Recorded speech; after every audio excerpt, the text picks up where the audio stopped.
Bueno, vámonos con el siguiente tema, que es la columna Ruta del Fraude, los 10 pasos.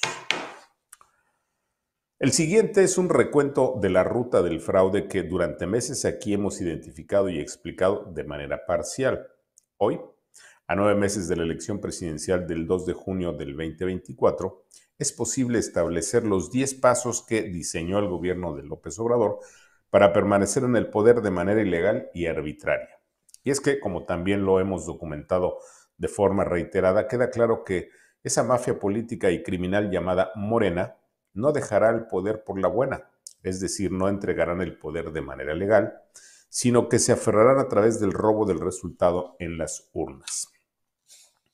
Un fraude que curiosamente es la reedición de todo aquello que por décadas llevó a cabo el PRI, el viejo PRI, que cuestionaron por años los opositores y que hoy repite gustoso el gobierno de López Obrador, como el nuevo PRI. Pero vamos a los datos duros. El primer paso lo hemos visto a lo largo de 5 años de gobierno, tiempo en el que se usó todo el peso del Estado y todo el dinero del gobierno federal y del gobierno capitalino para promover la imagen de Claudia, la preferida de Palacio para el 2024. Así, al inicio de las precampañas, Claudia no solo fue impuesta de manera tramposa por el presidente, sino que llegó con una popularidad que con toda razón la tienen como puntera en las encuestas. 2. También desde el arranque del gobierno federal, la popularidad de Obrador y de su gestión se alimentaron con el dispendio del dinero público, disfrazado de programas sociales. Hoy, casi 4 de cada 10 mexicanos reciben algún tipo de dádiva, lo que se traduce en votos. Pero el grosero clientelismo a favor de Claudia llegó al extremo del saqueo en el presupuesto de egresos 2024. El presupuesto de egresos significa el gasto, en donde se adulteró el número de beneficiarios para desviar nada más y nada menos que 50,000 millones de pesos. Fíjese nada más la cantidad. 50,000 millones de pesos del dinero público para la campaña de Claudia. Además del saqueo del presupuesto en el gobierno de la Ciudad de México, especialmente en el metro, que se cae a pedazos. 3. Una pieza clave para hacer posible el fraude es el debilitamiento y la captura de los llamados árbitros electorales. Nos referimos, como queda claro, al INE y al Tribunal Electoral, que hoy prácticamente son instituciones de ornato, floreros, en pocas palabras. De esa forma, con el control de los árbitros electorales, desde Palacio se ordenará legitimar el fraude y punto. Y hay de aquel que se ponga al brinco. 4.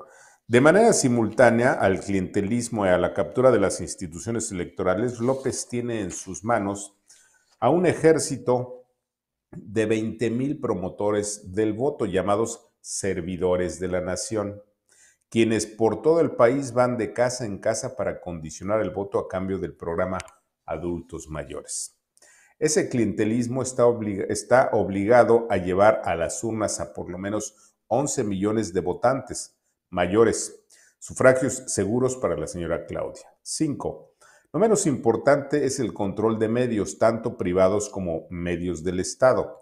Y es que también desde Palacio y con la zanahoria de los contratos publicitarios y las licitaciones se somete a los grandes medios.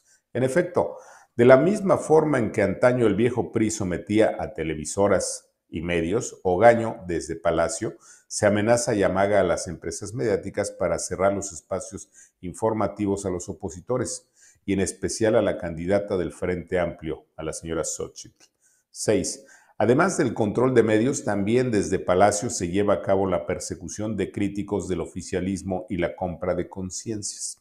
Sí, con todo el peso del Estado y del poder presidencial, López acusa, señala, difama y calumnia a diario a los principales críticos de su gobierno fallido, al extremo de que México se ha convertido hoy en el país más peligroso del mundo para ejercer precisamente el periodismo. 7. Como buen fascista, el señor López también puso en práctica uno de los instrumentos clave del populismo fascista, que es el terror y el miedo. Y solo basta echar un vistazo a las secciones policíacas o de sucesos de los diarios de todo el país para descubrir el incremento escalofriante de la violencia criminal contra los ciudadanos en general y en especial en aquellas entidades en donde Morena no tiene dominancia. 8. Y esa violencia sin freno es parte de los acuerdos pactados entre el gobierno de López y las bandas criminales. Alianza perversa que convirtió a México no solo en un estado fallido por la elevada criminalidad, sino en un narcoestado a causa del predominio de las bandas criminales en el poder.